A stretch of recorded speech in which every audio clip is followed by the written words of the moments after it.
What does horizon mean? Do you know? Horizon means a flat line. That's all it means. Flat line across a picture. Now, what do you guys see here? If this is a road, what is this? A sidewalk? Yeah, a sidewalk maybe. I'm lining these lines up to a point. There's a point right here that I'm using in this drawing as what you call the vanishing point.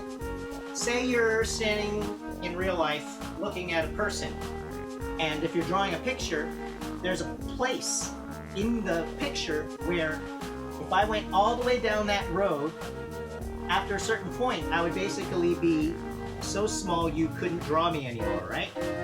I would vanish if I was that far away. Vanishing point. Okay, obscure is another word that can have a lot of meanings, but it means to block something.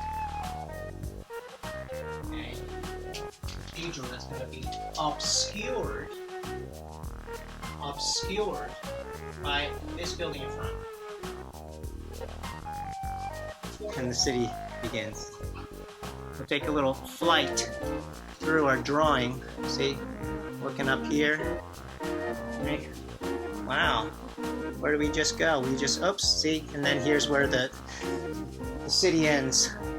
I'll see you next time. Bye.